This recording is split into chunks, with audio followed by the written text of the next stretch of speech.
this one. This one. Yeah. That's what I was wondering. I don't know what they're gonna do next season. Exactly what I was thinking. Oh yeah. Right. Don't bring that again. You know what I'm saying?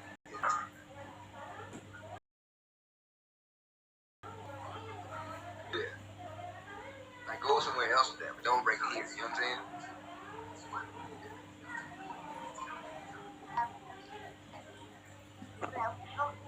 That's what I said. He was like, you know what I'm saying? I was like, what in the world? Don't do that here. You know what I'm saying? Yeah.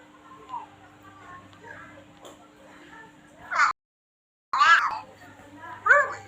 I thought the same thing. We think a lot alike, huh?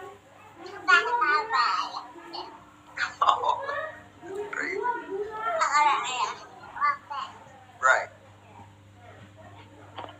Baik, iya. Mungkin banyak yang salah fokus ke si kecil ya. Iya, baik.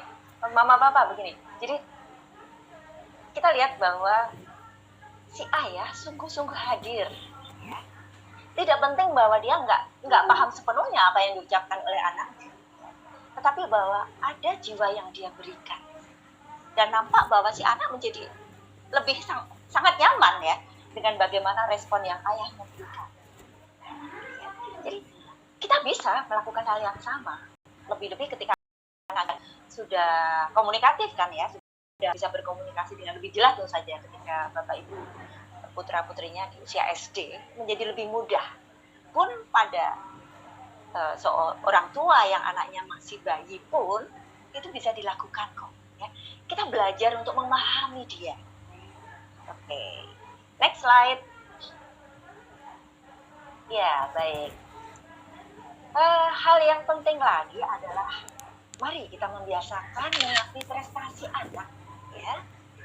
Memberikan pengakuan sesegera mungkin itu sangat penting untuk saya. Ya. Dan semakin kecil usia anak kita, semakin kecil usianya, maka apresiasi ini makin tidak boleh ditunda, Mama Papa. Kenapa? Ya karena semakin kecil dia semakin tidak bisa menunda respon. Dia semakin sesegera mungkin butuh mendapatkan tanggapan dari kita, pengakuan dari kita, ya. Apapun prestasinya, ya. Nah, mohon dipahami bahwa prestasi, next slide, Miss Ria, ya. Iya, prestasi ini tidak selalu prestasi akademik ya. Ini mungkin lebih tepatnya adalah tidak selalu mengukur anak dari prestasinya, tidak selalu mengukur anak dari prestasi atau memberi apresiasi atas prestasi akademik tentu saja boleh ya, tetapi jangan lupa jangan selalu fokus di situ. Kenapa? Ya, karena kita ini sering tertumpu pada urusan kognisi akademik saja gitu. Sementara prestasi akademik itu sangat dipengaruhi oleh intelijensi, ya kan? Dan intelijensi ini sialnya lagi banyak dipengaruhi oleh genetis, ya.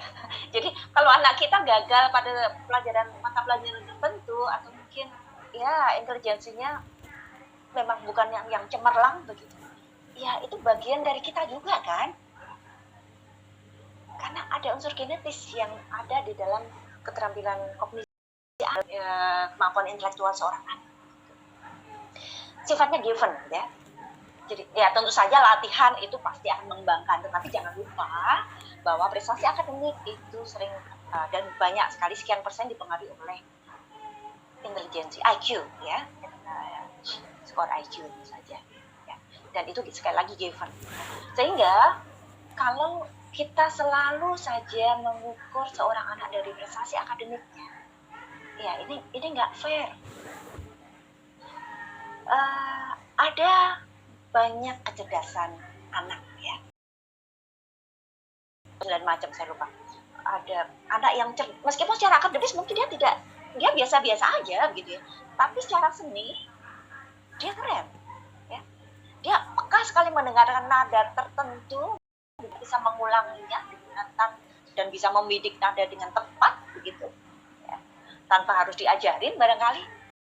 Kecerdasan seninya keren ya, atau mungkin menari gitu ya, atau dia punya yang luar biasa sehingga kalau sudah urusan gerak ya, motorik ini ya, olahraga begitu ya, dia selalu yang terbaik. Atau anak kita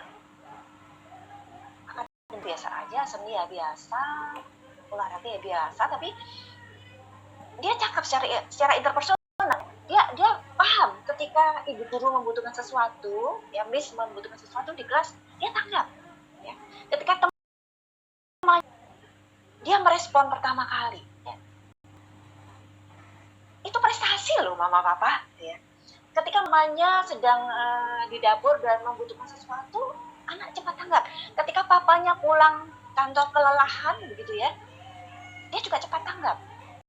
Ketika mamanya mengerjakan tugas kantor lalu kelihatan bahwa sudah capek banget ini, si anak juga cepat tanggap, mijitin ya entah apalah gitu ya. Nah ini ya prestasi dalam diri anak yang tidak selalu semata-mata karena akademik gitu ya.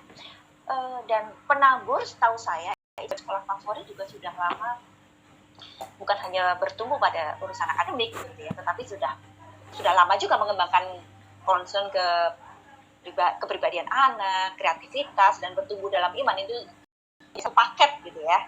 Oke, jadi begitu. Oke, next slide.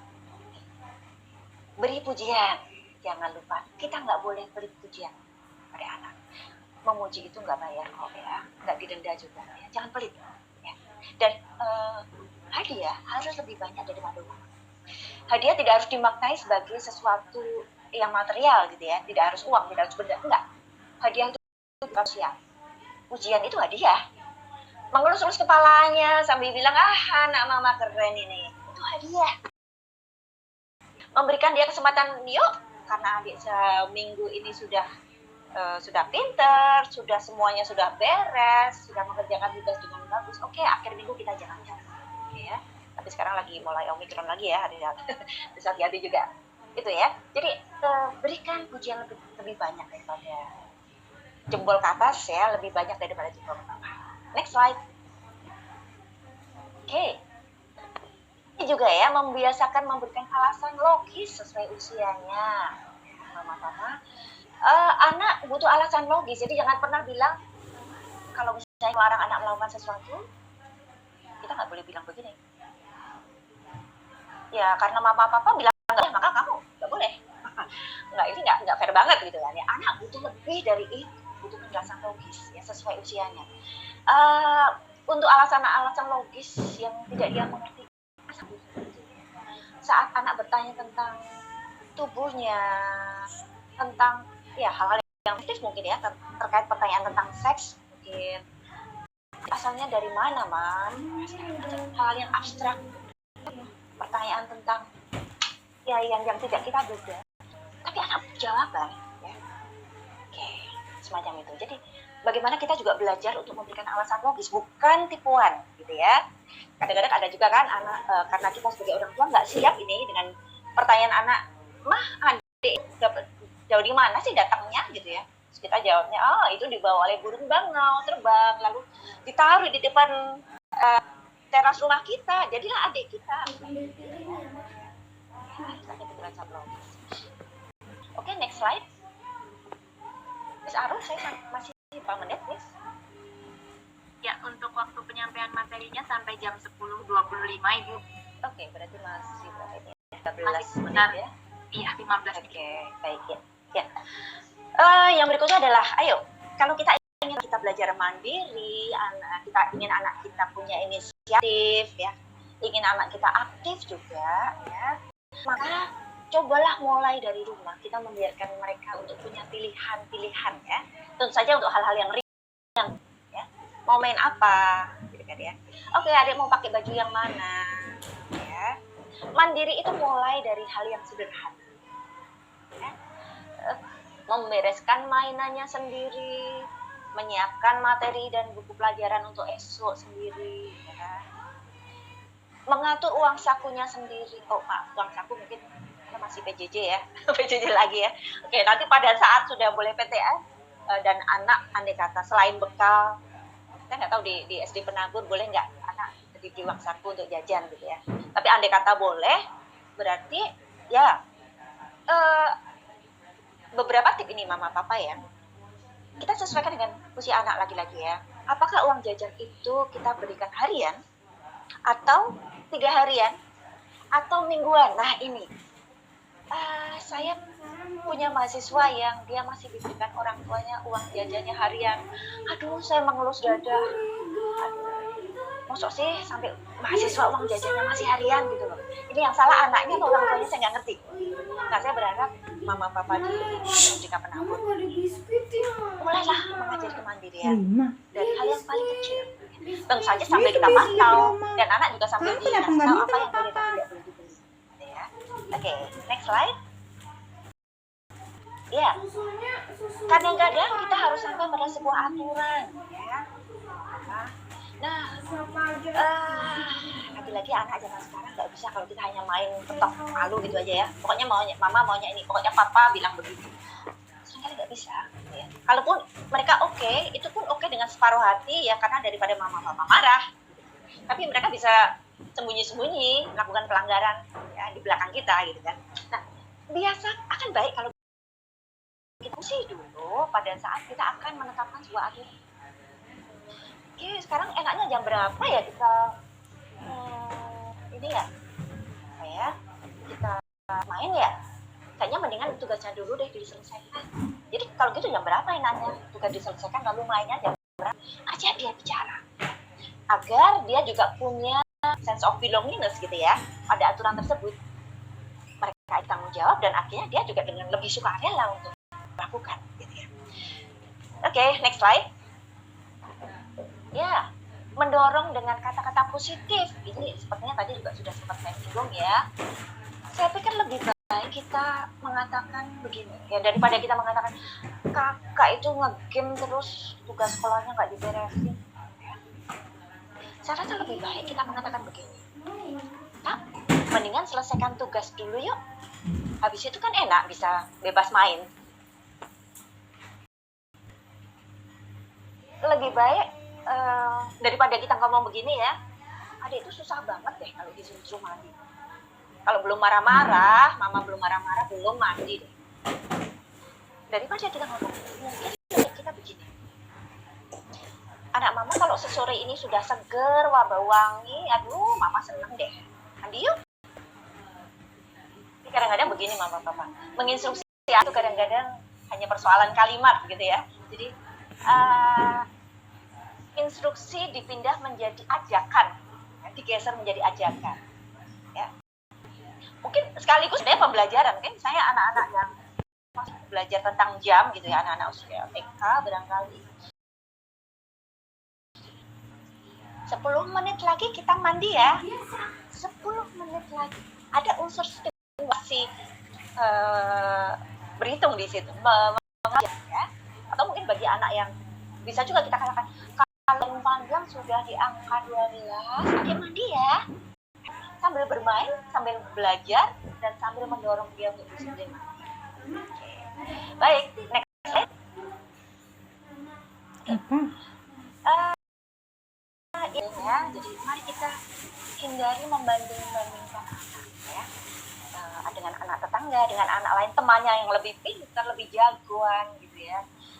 Termasuk juga dengan saudara kandung ya. Jadi dengan saudara kandung pun menurut saya sebaiknya akan tidak dibandingkan. Karena anak, siap anak unik. Ya. Lebih baik kita mengatakan seperti ini. Adik bisa kok mewarnai dengan keluar dari garis, asal berlatih. Anda juga bisa seperti kakak. Ya, mungkin lebih soft ya dibandingkan ini gimana sih kok nggak kayak kakak. Kalau kamu kalau menggambar mewarnai juga bagus. Dipakai gunting dong. Soft, harus dengan kata-kata yang soft, yang positif dan anak tidak dimamakan. Next slide. Oke. Iya. Hindari memukul anak apalagi di depan orang lain. Saya pikir semua orang tua dari siswa di SDK Penabur sudah tahu lah ini ya. Jadi, harga diri anak pun juga bisa terluka ya. Jadi bahkan sekedar menceritakan kekurangan anak di depan orang lain gitu ya, tapi di depan si anak juga, itu juga sebaiknya dihindari kan gitu tuh kadang-kadang. Pas misalnya si anak dapat nilai jelek ya, pas anak melakukan kesalahan entah apa begitu, orang tuanya mama atau papanya memarahi gitu ya, tapi gilirannya nanti pas di depan teman-teman papanya kita nggak sadar nih cerita, kemarin tuh anak itu wah gimana habis kayak gitu, ya lucu aja gitu ya. Jadi kadang-kadang kita kurang konsisten gitu ya, memarahi anak atas sesuatu hal, tapi setelah itu menceritakannya di depan orang lain seolah-olah